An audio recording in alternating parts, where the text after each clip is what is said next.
Hey, what's up, everybody? It's Camera Work Podcast, Episode 4. This is John Ricard. I also have with me Ray Tamarra. Hey, what's going on? Thanks for listening. Ray Tamarra here. Right, and we're joined this week by Ken Katz, who's a New York City-based paparazzo. Hey, how are you all doing? Right, good. So we're going to talk to Ken specifically about some stuff related to paparazzi photography in a few seconds, but let's kind of go through our weeks first before we get to the specific conversation about paparazzi photography. So Ray, how was your week? What did you shoot? This week it was very cold in New York, so I didn't do a lot, but I did do Letterman, and some of the people that I shot at Letterman, the arrivals at Letterman were Melissa McCarthy, David Morrissey, David Byrne, St. Vincent, Sylvester Stallone, Al Gore, Jason Bateman, Allison Brie, and Emily Sandy and Al Pacino. Right. Now the Letterman gig isn't that bad, right? Like that's kind of set up. You go at a certain time and you put your name on a list with the photographers. Yep. How does that work? That's basically it. You just go there at 2 o'clock. You line up, and they arrive a little bit later, and then you shoot them. And hopefully you can get it on the arrival because it's so cold that you don't want to stay another hour for the departure. Right. What about you, Ken? Did you shoot anything this week? The biggest thing I did is I actually went to Cambridge and I shot the Hasty Pudding Woman of the Year, which was this year Marion Cotillard. Right. And French actress. Right. So I was there for about 3 days. Oh, cool. So I shot BET as I always do, which is, a lot of fun. It's a live television show. I think I shot 5 episodes of the show last week, which probably generated 5,000 shots in total. So it's a lot to edit. And one day we're going to actually have a conversation about workflow, but not today. But I did have one interesting thing that I shot. I've been wanting to shoot something important because it always makes me laugh that I've been a photographer for like 20 years and all the stuff I shoot, like none of it's important. You could wipe my photography off the face of the earth and it wouldn't make a damn bit of difference. So I'm always looking to shoot something that matters a bit. So I saw this flyer. It was for this guy who's looking for his daughter. She's 15 and she's been either kidnapped by the boyfriend or she like ran away with the boyfriend. I guess it's always hard to tell. So I just contacted him and said, look, I don't have any information about your daughter. I started with that because I wouldn't want him to think, oh, this is a call that might save my daughter. But I said right off the bat, don't know anything about your daughter, but I'm a photographer. I'd love to shoot some stuff, maybe about the process of you looking for her or just anything. So he contacted me, which I was actually a little surprised at because I didn't really think I was going to get the call. But he did call me back, and I went down. And the guy lives like 20 blocks from my house. I went there while he was being interviewed for a Spanish newspaper, El Diario. And I photographed just a whole interview and him in her room and him and his mother, like just being sad about the girl. And I felt good shooting something that mattered because I don't shoot anything that matters. It's just like models and hip hop stars. You know what? Go ahead. No, it's those pictures are important pictures, and it makes people aware, which is a nice thing to do. And it is, though it's sad and it's different, but I get a charge doing stuff like that. Yeah, I don't do much of it, and it's interesting today because at least there's an outlet for it. Because 10 years ago, you'd have to find like some magazine to run it, but he has a Facebook page for the girl, and he can put the pictures there. So it's nice that there is some sort of outlet when you do that stuff. Outlets, but not in the United States, where you're going to see the outlets is in Europe, France, England. That's where they publish stories like these. Right. I picture if it was an extended story, like if I did like 10 different things with him, which I told him, let's do some more stuff, like just keep me posted on what you're working on. I'd love to see it be something that, got seen somewhere, assuming I kept the quality up with and it. You should follow it through. It could be not a never-ending story, but it could be a story that could take a few months. Right. Yeah, like a long-term project. Finish. Yeah, I'd love to do it. It could be a very interesting way to start something else. Right. It's a personal project, and it's interesting because I went to a panel this week. It was curated by Terrence Jennings, another New York fellow photographer, and it was the legacy of the Ebony magazine's photography. And they featured 3 shooters, Fred Wright, Tyrone Gooden, and Valerie Goodlow, and they talked about their work as Ebony staff photographers. Very, very interesting. Yeah, that's cool. Yeah, Terrence spoke to me about that. I should have been there, I think. Maybe we'll get Terrence on one day. That's a fun guy. All right, let's get to some paparazzi discussion in particular. Now, we're going to start with Ray because compared to Ken, you're like a new jack in this.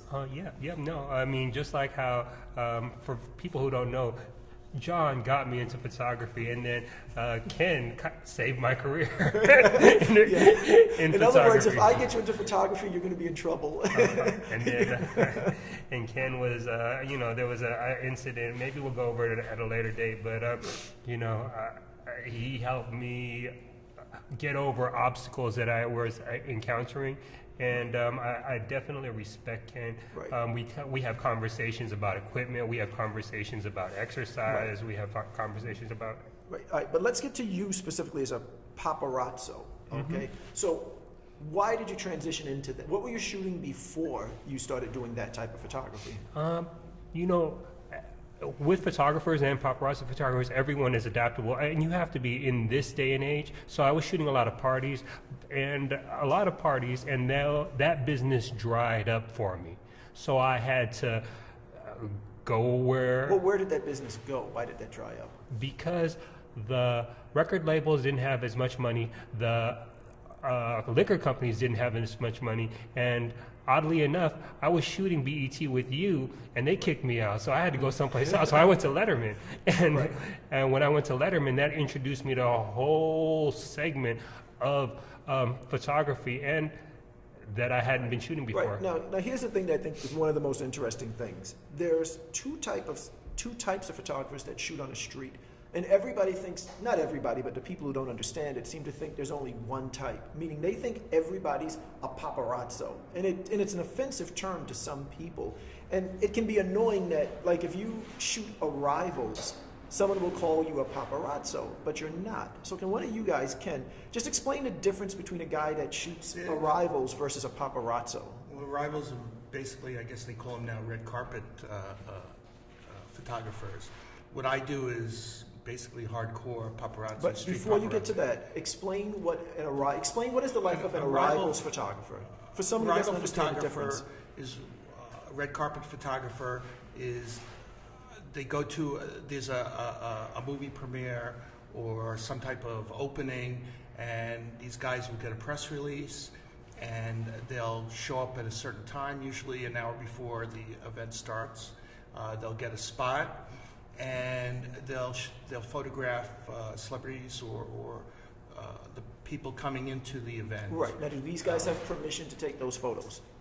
Yeah, they usually Absolutely. do have permission. Right. These guys, they were invited there. Right. They're invited to cover this. Now, there's no real name for these guys. I call them arrivals photographers, but there's no real name. They like to call themselves celebrity photographers. Celebrity photographers. Or event photographers. Event photographers. Okay, maybe event photographers, because to me, celebrity photographer means you're getting like sessions with, those are Taylor celebrity Swift or whatever. portrait photographers. Yeah, that's what I would think. But the point is, so there's a whole breed of guys who have permission to photograph celebrities. They do this all the time. They make a lot of money. They shoot a lot of events.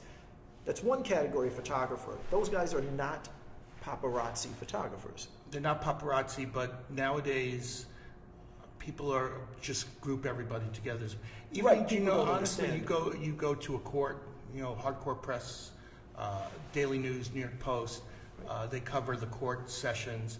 You talk to people, they're paparazzis also. Right. So photographers that journalists in general, right. Photojournalists are being labeled paparazzi. Right, because people don't understand the difference. Right. But let me backtrack to Ray. So the question to Ray is, when you stopped shooting these parties and then you kind of transitioned, where did you go first? You went to covering things like Letterman, which is not paparazzi photography because you have permission to be there. They've roped off an area for the photographers and you basically have permission to be there. How did you make the transition into paparazzi photography? I mean, my transition was that there's a hierarchy. So if you're an event photographer, you can only cover certain events. You have to have seniority to cover the big events, and the big events have the big A-list celebrities. Right. So I'm never going to be covering the Oscars, but I still want to cover the people that attend the Oscars. Right. Because what happens is, let's say you're servicing to like Wire Image. Wire Image might get credentials for 2 people to cover the Oscars, that's not necessarily going to go to the guy who's been shooting for Wire Image for a year. It's going to go to one of the top Wire Image shooters, and then you as the newer Jack at Wire Image are going to get assigned some lesser event. It's the movie premiere for like an independent film. It's not going to sell as well. But you're going, well, I want the A-list person, whoever that is, Angelina Jolie. You can't get it through permission with, say, Getty. So you took another route to get your hands on Angelina Jolie, or not your hands on her, but to get her in front of the camera. To photograph her. So I don't know about Ken, but for me, if I want to shoot Angelina Jolie and I can't shoot her at the premiere, then I can certainly shoot her before she arrives at the premiere. If she's shopping, if she's entering her hotel, if she's leaving her hotel, if she's going into the art store with her kids, that's the only way I can get her now. Right. Now, how did you start making that transition into finding out, well, where is she going to be? How did you personally make that transition into doing the paparazzi photography? I had people like, there's another person that I work with, Larry Holzer, and then Ken. I would respectfully ask them where they would be, and sometimes these men and women share this information or they don't. So I ask them about the hotel, and then I go to the hotel and I wait. Right. And that's the thing. That's the podcast is called Camera Work, and that's the work that I had to put into getting into this. Yeah, that's the crucial part of, no matter what part of photography you do, and that's one of the reasons we like that name, because you need a camera and you have to do the work. And we're going to talk about that a lot on this podcast. You want to know something? In this business, it's 90% being a private eye, and I think 10% shooting. Right. Okay, the shooting part is very small in what I do.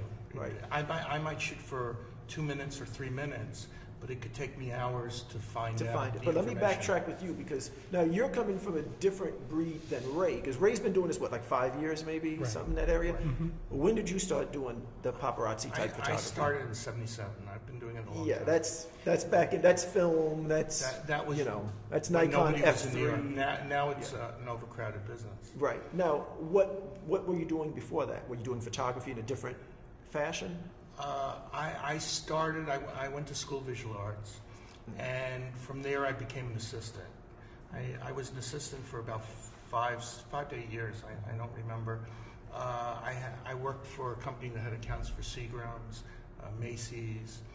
We did fashion. I did a lot of still lifes.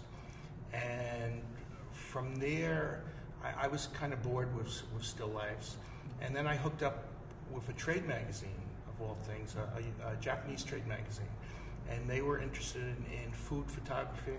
Right. And we did interiors, so I used to do all the restaurants. Right. I used to travel all over the United States. But what made you transition away from all of that? I was doing pretty good as an interior photographer.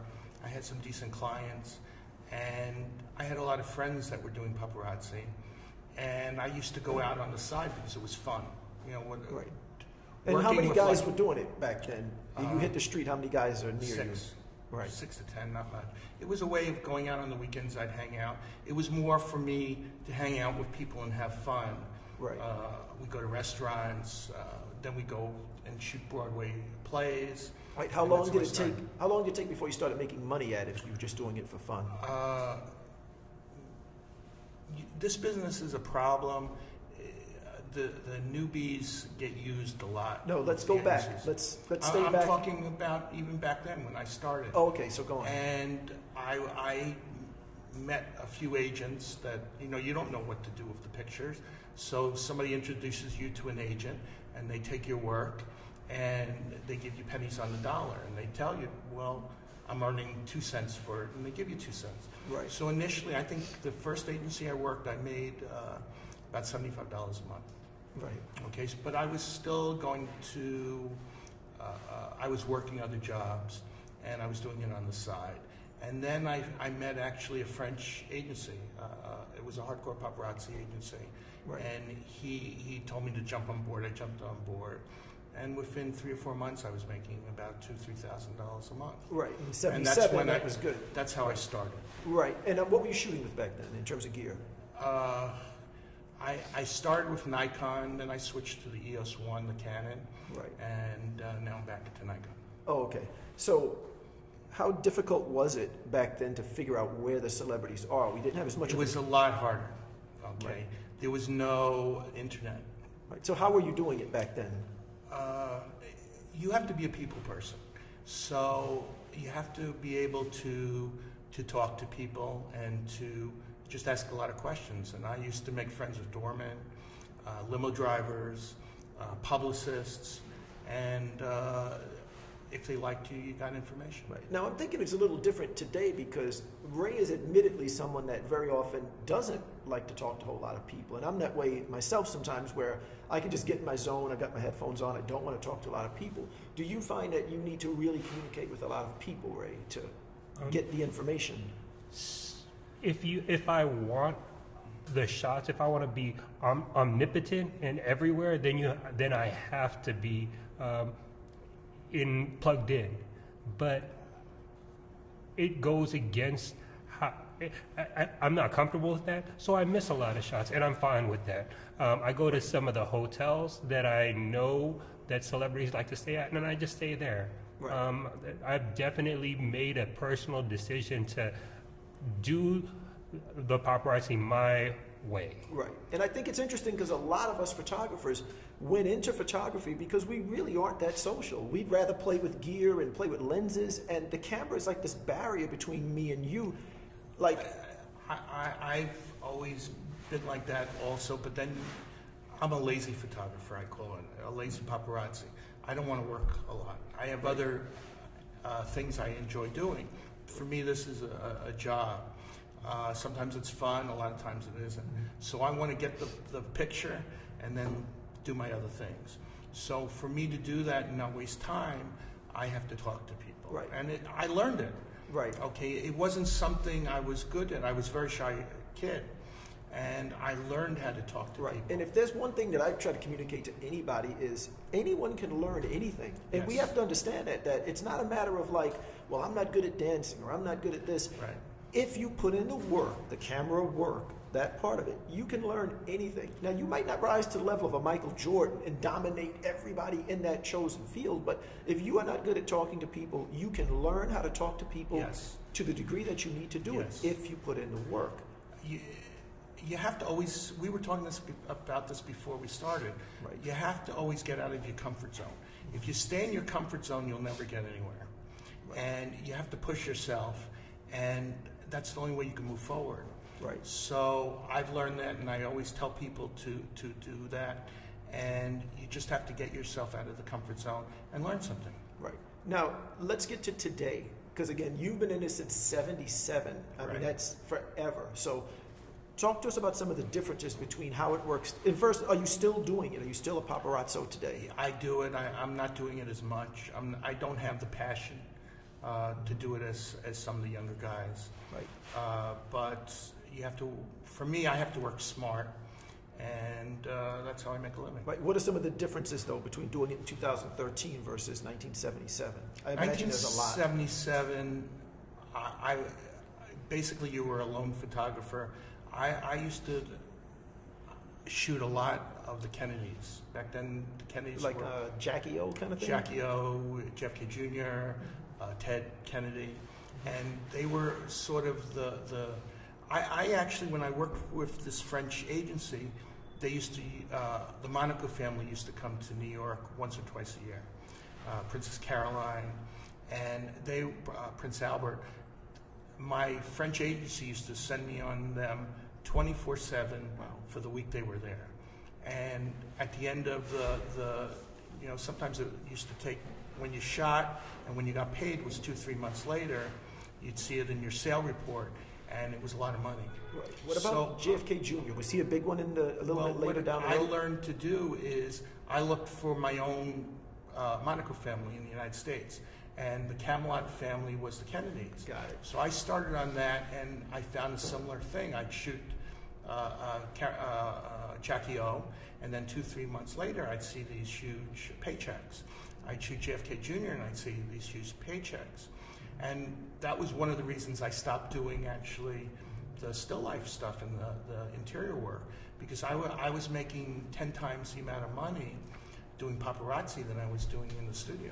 Right, so you stayed there. So how is it different today, though, from those days? The problem today is the market is very saturated. It's very overcrowded. And there's nobody that has taught the newer photographers basically the art of paparazzi. Which is Okay, what? there What is would an you art. want to teach them? Teach them how to be subtle, how to not encroach in people's lives. What I used to do back then. So can the job be done without encroaching on the Yes. person's life? Well, that's how we used to make good money. There were about, in New York, 3 or 4 what I call top hardcore paparazzi, and I could shoot a celebrity. I could photograph a celebrity for the whole day. They'd never see me. They never knew I was around. They'd go about their business, and they'd find out we were there when the pictures were published.